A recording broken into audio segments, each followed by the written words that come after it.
سامعین و حاضرین حضرات، اللہ رب العالمین ارشاد فرما رہا ہے، اور اس کی قدرت کی نشانیوں میں سے آسمانوں اور زمین کی تخلیق ہے،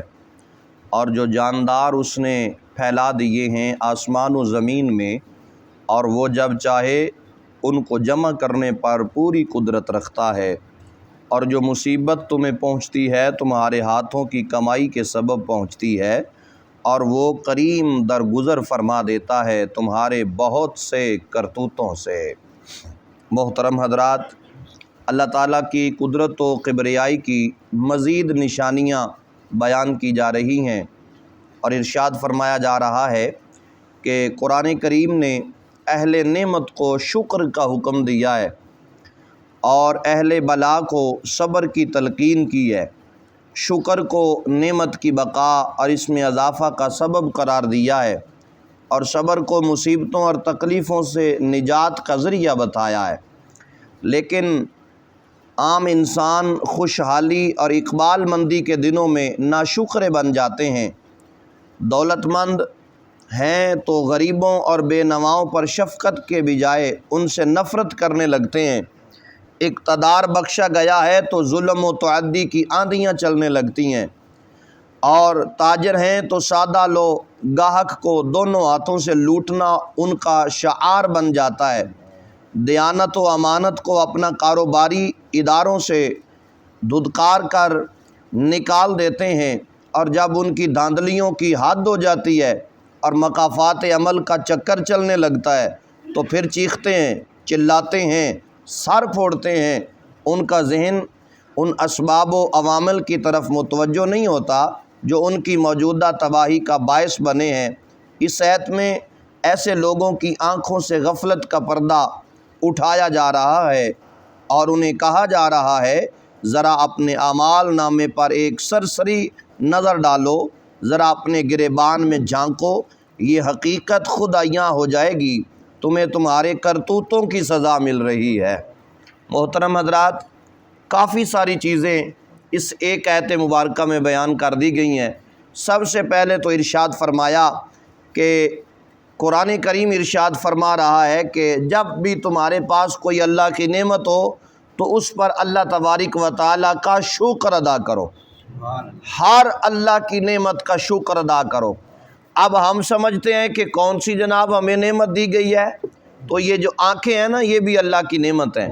یہ ہاتھ اللہ کی نعمت ہے، پاؤں اللہ کی نعمت ہے، زبان اللہ کی نعمت ہے، تندرستی، صحت، یہ اللہ تعالیٰ کی نعمتیں ہیں۔ ہم سمجھتے ہیں کہ صرف پھل فروٹ ہی اللہ کی نعمتیں ہیں، باقی ہمارا جسم جو ہے یہ اللہ کی نعمت نہیں ہے۔ تندرستی ہزار نعمت ہے، تندرستی ہزار نعمت ہے۔ اگر آپ نے صحت کے متعلق پوچھنا ہے تو بیچارے کسی ایسے بندے سے پوچھ کے دیکھو جسے سالوں کے سال ہو گئے ہیں، وہ بستر پر لیٹا ہوا ہے، نہ وہ چل سکتا ہے، نہ وہ بیٹھ سکتا ہے، نہ وہ جناب کچھ کھا پی سکتا ہے، زندگی اور موت کے درمیان کشمکش میں وہ چل رہا ہے۔ اور اگر آپ نے پوچھنا ہے، آنکھوں کی قدر پوچھنی ہے تو کسی نبینے بندے سے پوچھ کے دیکھیں، زبان کی قدر پوچھنی ہے تو کسی گونگے کو دیکھ کر آپ سمجھ جائیں گے کہ زبان جو ہے یہ رب کی کتنی بڑی نعمت ہے۔ ہم تو ہزاروں نعمتیں کھا کر پھر اللہ کا ناشکرہ بندہ بننے کی کوشش کرتے ہیں۔ اللہ رب العالمین نے فرمایا اور اہل بلا کے لیے صبر کی تلقین ہے، وہ صبر کریں۔ نعمت والے کے لیے فرمایا شکر ادا کریں، اہل بلا کے لیے فرمایا وہ صبر کریں۔ جب وہ صبر کرتے ہیں تو پھر اللہ تبارک و تعالیٰ ان پر اپنا اتنا بڑا کرم فرما دیتا ہے۔ یہ جو صبر کرنے والا ہے، اہل بلا کے لیے صبر ان کا صدقہ ہے، اور جب بھی کوئی بندہ صبر کرتا ہے ہر بلا اور مصیبت میں اہل ایمان میں سے، تو رب العالمین خالق کائنات نے فرمایا کہ یہ اس کے جتنے گناہ تھے ان کی جو بلا اور ان کا جو صدقہ تھا وہ اس وجہ سے ٹل گیا۔ اب جب وہ قیامت کو آئیں گے تو فرمایا وہ گناہوں سے پاک ہوں گے، اور اللہ تبارک و تعالیٰ تو بڑا کریم ہے، اس نے تمہاری بے شمار غلطیوں اور سرکشیوں کو معاف کر دیا ہے۔ اگر تمہیں تمہاری بدکاریوں کی پوری سزا دی جاتی تو تمہارا نام و نشان ہی مٹا دیا جاتا۔ یہ اللہ کا فضل ہے، اس نے دنیا میں تمہیں کسی بیماری کے اندر مبتلا کر کے تمہارے گناہوں کی تلافی کر دی ہے، جب قیامت کے دن آؤ گے تو تمہیں تمہارے گناہوں کی سزا نہیں دی جائے گی، بلکہ وہ رحیم اور کریم رب تمہیں معافی عطا فرما دے گا۔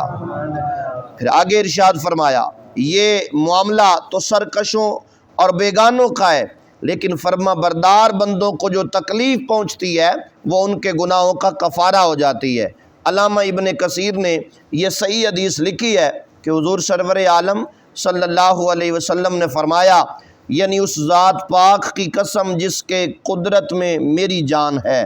مومن کو کوئی تکلیف، کوئی رنج، کوئی غم نہیں پہنچتا مگر اللہ تعالیٰ اسے اس کی غلطیوں کا کفارہ بنا دیتا ہے، یہاں تک کہ کانٹا جو مومن کو چبھتا ہے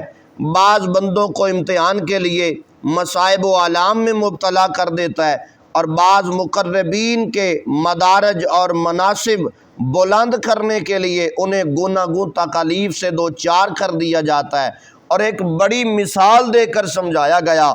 حضرت یحییٰ علیہ السلام معصوم نبی تھے جن سے کوئی غلطی ہو ہی نہیں سکتی، کیونکہ نبی ہوتا ہی وہ ہے جو ہر قسم کی غلطی سے پاک ہو، نبی معصوم ہوتے ہیں، لیکن نابکار یہودیوں نے آپ کو ذبح کیا اور آپ کا سر بنی اسرائیل کی ایک پیشہ ور رنڈی کو بطور تحفہ پیش کیا۔ یہ ایک امتحان تھا، انہوں نے گردن کٹوا دی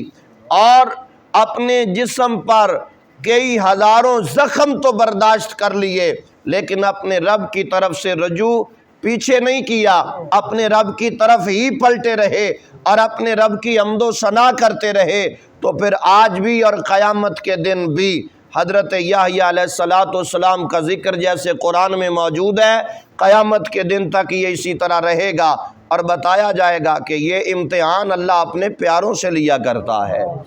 اور جب وہ امتحان میں پورے اترتے ہیں تو پھر ان کا تذکرہ بڑے بڑے مقربین کی صفوں میں شمار کر دیا جاتا ہے۔ تو گرامی قدر احباب، ہمیں قرآن کریم کی صحت مبارکہ سے پتہ چلتا ہے کہ اگر ہم یہ جاننا چاہتے ہیں کہ ہم پر کوئی مصیبت آئی ہے، یہ ہمارے لیے خیر و برکت ہے یا ہمارے لیے مصیبت عذاب بن کر آئی ہے، تو دو ہی لفظ ہیں اس کی پہچان کے۔ فرمایا اگر تم ہر پریشانی میں، ہر مشکل میں اس کا شکر ادا کر رہے ہو تو یہ تمہارا امتحان ہے، اور اگر تھوڑی سی پریشانی آئی تو تم نے واہ ویلا شروع کر دیا، ناشکری کے الفاظ اپنی زبان سے دہرانے شروع کر دیے، تو پھر فرمایا یہ تمہارے لیے عذاب ہے۔ اس لیے فرمایا کہ جب بھی کوئی مصیبت آئے تو اس پر صبر کرو، صبر تمہارے لیے جزائے خیر بن جائے گا، صبر تمہارے لیے خیر و برکت کا ذریعہ بن جائے گا۔ دعا ہے رب لم یزل کی بارگاہ حریم ناز میں اللہ کریم اپنے پیارے محبوب کے تصدق اور توسل سے ہم سب کی حاضری کو اپنی بارگاہ عالیہ میں قبول و منظور فرمائے، اور اللہ اپنے پیارے محبوب علیہ السلام کے صدقے سے ہر قسم کی تکلیف، رنج، غم اور تمام غلطیوں کوتاہیوں سے درگزر فرماتے ہوئے ہمارے ساتھ نرمی کا معاملہ فرمائے۔ وہ جو پہلے ہی بڑا رحیم ہے، جو پہلے ہی بڑا کریم ہے، وہ اپنے بندوں پر زیادتی نہیں کرنے والا، وہ رحم و کرم فرمانے والا ہے۔ دعا ہے اس کی بارگاہ حریم ناز میں خالق کائنات ہم سب کو اپنے محبوب کے صدقے سے ہماری کامل بخشش فرمائے۔ آمین۔ وآخر دعوانا ان الحمد للہ رب العالمین۔